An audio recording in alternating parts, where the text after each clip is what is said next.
अस्सलाम student, this is Mohammad Hashim. कैसे हैं आप लोग? सेकेंड ईयर मैथ्स में चैप्टर नंबर 6 एंटी डेरिवेटिव्स के आज हम एमसीक्यूज को डिस्कस करेंगे। नंबर 1 एमसीक्यूज है हमारे पास, integral sec x d x. तो integral sec x d x का जो हमारे पास ऑप्शन होता है वो होता है ln sec x plus tangent x plus c. तो ये पेज नंबर आपको 200 के ऊपर फॉर्मूलाज लिखे हुए हैं। एक्सरसाइज 6.2 के बाद 6.2 से पहले फॉर्मूलाज लिस्ट है, पूरी एक टेबल बना हुआ है, वहाँ पर भी आप देख सकते हैं।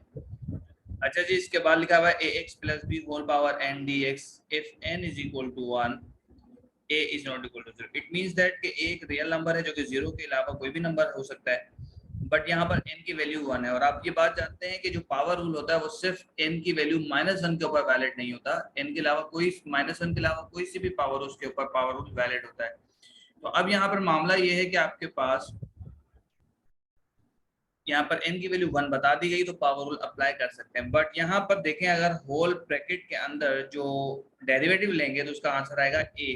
x का कोफिशिएंट a है तो उसका डेरिवेटिव हो जाएगा a, और b कांस्टेंट तो उसका डेरिवेटिव 0 हो जाएगा। तो सिंपल टेक्निक ये होगी इसकी कि आप क्या करेंगे, इसके ऊपर ax plus b whole power n plus 1, नीचे भी n प्लस 1 और a भी आएगा नीचे। जो ये a इधर डेरिवेटिव है ना, या यूं समझ लीजिए कि इसका डेरिवेटिव a है तो आप a से मल्टीप्लाई और डिवाइड कराएंगे, तो जो मल्टीप्लाई कराएंगे a वो तो डेरिवेटिव में कंज्यूम हो जाएगा यहाँ पर, और जो डिवीजन में a होगा वो यहाँ पर आ जाएगा। तो पावर रूल ये कहता है कि पावर के अंदर 1 ऐड करें और टोटल पावर से डिवाइड करवा दें। तो ये ax plus b whole power n plus 1 divided by a n plus 1 plus c, ये इसका आंसर कंसिडर किया जाएगा। चलिए जी, इसके बाद है आपके पास इंटीग्रल 3e 3x dx। अगर e की पावर देखें तो e की पावर है 3x, और अगर इसकी पावर का डेरिवेटिव बराबर में मौजूद हो तो हम एक्सपोनेंशियल फंक्शन का डेरिवेटिव एज इट इज रखते हैं, sorry integration as it is रखते हैं। डेरिवेटिव भी सेम ही रखते हैं और इंटीग्रेशन भी सेम रखते हैं। मैंने बताया था अक्सर आपको कि जो एक्सपोनेंशियल फंक्शन होता है वो एक हीट फंक्शन होता है, इसके सर पे किसी किस्म का कोई असर नहीं पड़ता। तो अगर आप इसकी पावर देखें तो पावर है 3x, और 3x का डेरिवेटिव 3 होता है तो 3 ऑलरेडी मौजूद है। तो सिंपल इसकी इंटीग्रेशन हो जाएगी e3x प्लस सी, e3x प्लस सी, ये वाला आंसर सही होगा। अगेन एक और एमसीक्यू है e3x dx। तो यहाँ पर इसकी पावर का जो डेरिवेटिव है वो है 3, लेकिन 3 की कमी है तो 3 से मल्टीप्लाई डिवाइड कराएंगे आप। तो जब आप इधर 3 से मल्टीप्लाई कराएंगे तो 1/3 बाहर आएगा, तो सिंपल इसका आंसर आ जाएगा e3x/3 plus C. e(ax) dx is equal to what? तो सिंपल e की जो भी पावर है उसका डेरिवेटिव बन रहा है आपके पास a, तो a से मल्टीप्लाई डिवाइड कराएंगे तो ये बन जाएगा e(ax/a प्लस c।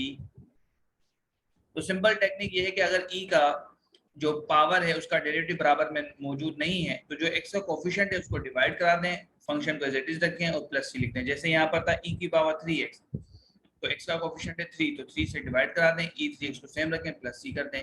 यहाँ पर x का कोफिशिएंट था a, तो यहाँ पर a से डिवाइड करा दें, e(ax प्लस c हो जाएगा। बट यहाँ पर ऐसा क्यों नहीं किया? क्योंकि 3 ऑलरेडी मौजूद था। अगर यहाँ पर 3 ना होता तो फिर हम यही काम करते। तो आई होप यहाँ तक बात क्लियर हो गई होगी। आगे बढ़ते हैं।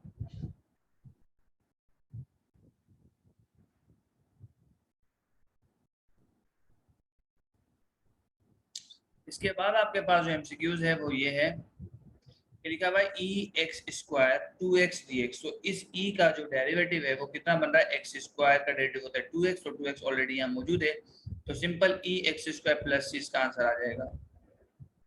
ये आंसर होगा इसका। आगे बढ़ेंगे अब हम।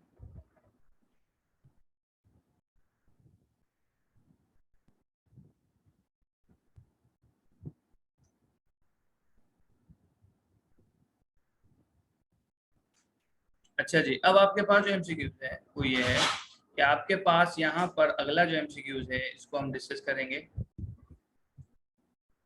लिखा हुआ है e2x dx। तो वही वाली बात है, अभी मैंने आपसे बताया कि 2x का डेरिवेटिव होता है 2, यहाँ पे मौजूद ही नहीं है 2, तो सिंपल e2x सेम रहेगा, नीचे 2 आ जाएगा प्लस c। तो ये इस फॉर्मेशन में भी आप लिख सकते हैं 1/2 e2x प्लस c।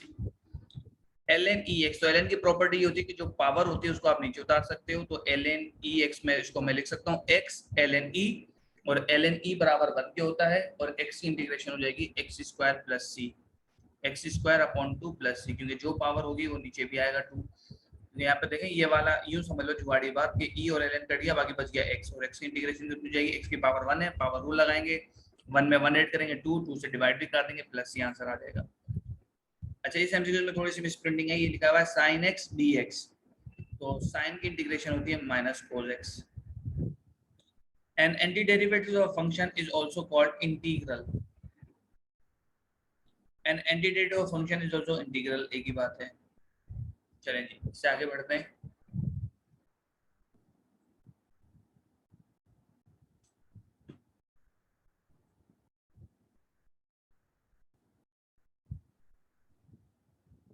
इसके बाद आपके पास लिखा हुआ है टेंजेंट 2x dx। अब यहाँ पर अगर आप गौर से देखें तो एंगल जो है वो सिंपल नहीं है, बल्कि इसके अंदर 2 इन्वॉल्व है। तो सबसे पहले तो 2 से मल्टीप्लाई डिवाइड कराना पड़ेगा। मल्टीप्लाई डिवाइड करा लिया, इसका मतलब वही जो ई वाली बात बताई थी, यहाँ पर सिंपल एंगल के अंदर अगर कुछ भी इन्वॉल्व होगा तो वो डिवीजन में जाएगा हमेशा, क्योंकि जब आप मल्टीप्लाई डिवाइड कराएंगे तो मल्टीप्लीकेशन वाले 2 तो इधर कंज्यूम हो जाएगा और डिवीजन वाला 2 बचेगा। बस जुगाड़ी बात ये याद रखें कि जब भी यहाँ पर एंगल के अंदर जो भी चीज कोएफिशिएंट x का इन्वॉल्व होगा वो डिनोमिनेटर में जाएगा ही जाएगा। यहाँ तक की बात क्लियर है। तो अब हमें समझना चाहिए कि टेंजेंट की इंटीग्रेशन क्या होती है। मैंने आपको ऐसे रेफरेंस बता दिया, एक्सरसाइज आपकी जो 6.2 है सेकंड ईयर में, उससे पहले एक चार्ट बना हुआ है, टेबल बना हुआ है जहाँ पर फॉर्मूलाज मेंशन है। तो टेंजेंट की इंटीग्रेशन होती है ln sec x plus c। तो यहाँ पर एंगल चूंकि 2x है तो हो जाएगा ln sec 2x upon 2 plus c। ये वाला सही आंसर कंसीडर किया जाएगा। टेंजेंट x dx, तो यहाँ पर एंगल इसका सिंपल x है और x इंटीग्रेशन वन ही होता, डेरिवेटिव वन ही होता, तो कोई मसले वाली बात है ही नहीं। तो सिंपल टेंजेंट की जो इंटीग्रेशन होती है वो होती है ln sec x plus c। 1 upon cosec x dx, तो 1 अपॉन cosec ये एक रेसिप्रोकल फंक्शन है, तो 1 अपॉन cosec बराबर साइन के होता है और साइन की इंटीग्रेशन होती है minus cos x plus c।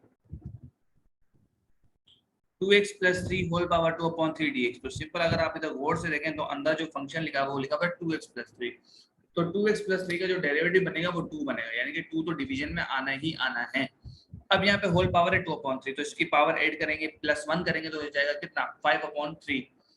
ठीक है जनाब, 5 अपॉन 3। तो ऊपर क्या हो जाएगा 2x plus 3 upon power 5 upon 3 और नीचे 2 आएगा ये वाला। तो 2 जब मल्टीप्लाई होगा किससे 5 अपॉन 3 से, तो ये कितना हो जाएगा, ये हो जाएगा अल्लाह आपको नेकी दे। अच्छा 2 तो डिवीजन में है और ये 5 अपॉन 3, इसकी सिंप्लीफिकेशन कीजिएगा तो ये हो जाएगा 3 अपॉन 10। कितना हो जाएगा 3 अपॉन 10। देखें कैसे, मैं बताता हूँ। यहाँ पर 2x प्लस 3 2 अपॉन 3, तो यहाँ पर क्या होगा 1 अपॉन 2 तो पहले आ गया आपके पास, खत्म बात।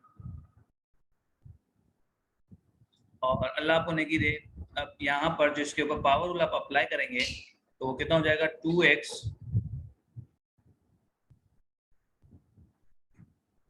प्लस 3। अब 2 अपॉन 3 के अंदर प्लस 1 ऐड करो तो कितना हो जाएगा आपके पास 5 अपॉन 3 हो जाएगा।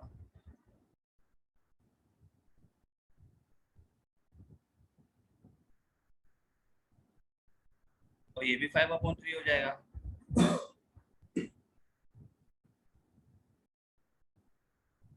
ठीक है जी।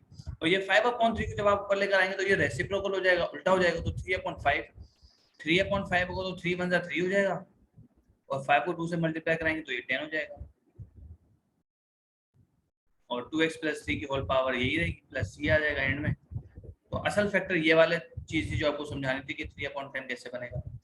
तो 3 upon 10 2x plus 3 whole power 5 upon 3 plus c, ये वाला सही आंसर है इसका।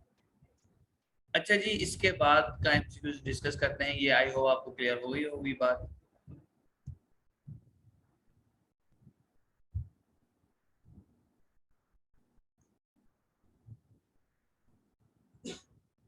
अच्छा जी, इसके बाद है आपके पास पार्शियल फ्रैक्शन से रिलेटेड एक एमसीक्यूज है और यहाँ पे लिखा हुआ है dx over x plus 1 x plus 2। तो आप यहाँ पर देख सकते हैं कि जो होल डिग्री है डिनोमिनेटर के अंदर वो 2 है। इसका मतलब है आपको दो वेरिएबल कंसीडर करने पड़ेंगे a और b, और आपको integration by parts sorry partial fractions के मैंने आपको ट्रिक सिखाई हुई है किस तरह से करते हैं। तो आप क्या करेंगे a अपॉन एक्स प्लस 1 करेंगे plus b upon x plus 2 करेंगे, उसकी सिंप्लीफिकेशन करेंगे तो फाइनली जो रिजल्ट आएगा आपके पास वो आएगा ln x plus 1 minus ln x plus 2 plus c। इसका सही आंसर ही होगा। If dy upon dx is equal to 1, यानी कि डेरिवेटिव 1 के बराबर होगा, तो इसमें से कौन सी ऐसी इक्वेशन है जिसका डेरिवेटिव 1 के बराबर हो, तो वो ये वाली इक्वेशन है। क्योंकि आपको मालूम है कि डेरिवेटिव और स्लोप की बात, या सिंपल मैं इसकी बात करता हूँ, तो y का डेरिवेटिव करता हूँ बोथ साइड पर, तो dy upon dx is equal to x का डेरिवेटिव हो जाएगा 1 और कांस्टेंट का डेरिवेटिव होता है 0। तो ये आंसर इस तरह से भी आ सकता है, और आप स्लोप की मदद से भी चेक कर सकते हो कि अगर आप minus coefficient of x upon coefficient of y, तब भी आंसर आपके पास 1 है। ये वाली चीज आपने 6.7 के अंदर पढ़ी है, और आपको एक चीज सिखाई गई थी कि ex के साथ प्रोडक्ट में अगर एक फंक्शन लिखा हो प्लस उसका डेरिवेटिव बराबर में हो, तो उसके साथ उसका आंसर हो जाता है ex f of x plus c। तो ex sin x plus cos x, sin x का डेरिवेटिव cos x मौजूद है यहाँ पर, तो इसका मतलब है इसका आंसर आ जाएगा ex sin x plus c, ex sin x plus c। sin 30 dx is equal to what? sin 30 का मतलब होता है 1/2। ठीक है जनाब, तो 1/2 कांस्टेंट है, तो 1/2 का मतलब 0.5 होता है, तो 0.5 और x आ जाएगा प्लस। इससे आगे बढ़ते हैं।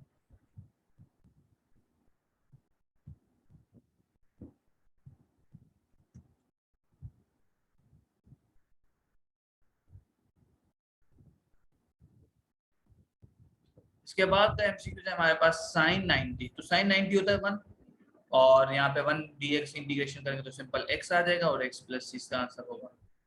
टेंजेंट 45 भी 1 होता है, तो इसका आंसर भी x प्लस c हो जाएगा।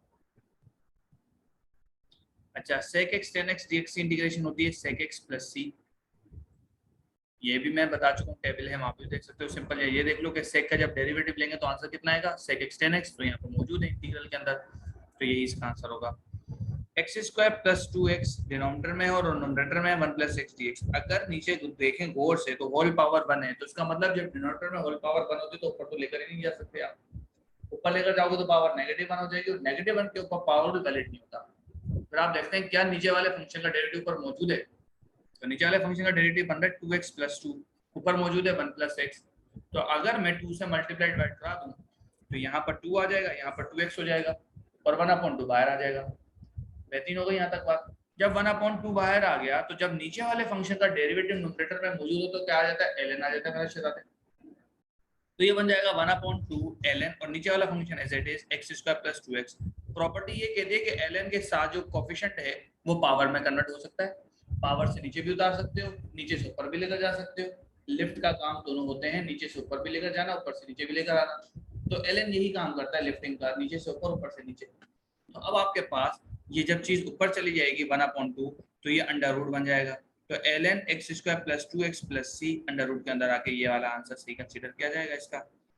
अच्छा जनाब, इसके बाद लिखा हुआ है sin x e cos x dx। यहाँ पे बच्चे समझते हैं शायद कि इंटीग्रेशन बाय पार्ट्स का फॉर्मूला लगेगा, क्योंकि दो डिफरेंट फंक्शन है, एक आपके पास एक्सपोनेंशियल है और एक ट्रिग्नोमेट्रिक है। तो मेरा शहजादा ये बहुत बड़ी भूल है आपकी, इसलिए भूल है क्योंकि e की जो पावर है वो है cos x। अब cos का डेरिवेटिव कितना होता है, मैंने भी आपको सिखाया कि e की जो भी पावर होगी वो डेरिवेटिव में बराबर में प्रोडक्ट में होना जरूरी है, तभी वो एज इट इज का इंटीग्रेशन आ जाएगी। तो cos की इंटीग्रेशन होती है माइनस का, सॉरी cos का डेरिवेटिव होता है माइनस का sin x। तो यहाँ पर sin तो मौजूद है लेकिन कमी है माइनस की, तो माइनस से मल्टीप्लाई डिवाइड करा लो। क्लियर हो रही है बात? तो अब जब आपके पास e cos x बराबर है sin x, तो यहाँ पर cos x का डेरिवेटिव तो माइनस sin, यहाँ पर sin तो है, माइनस की कमी है, तो आप क्या करोगे, माइनस से मल्टीप्लाई डिवाइड कराओगे, तो माइनस का e cos x plus c। तो ये वाला सही आंसर कंसीडर किया जाएगा। आई होप यहाँ तक बात समझ में आ रही होगी। तो इंशाल्लाह नेक्स्ट वीडियो में से आगे के मिलते हैं। यहाँ तक अपना बेहद ख्याल रखें, इसकी प्रैक्टिस कीजिएगा। अल्लाह हाफिज़, फ़ी अमान अल्लाह।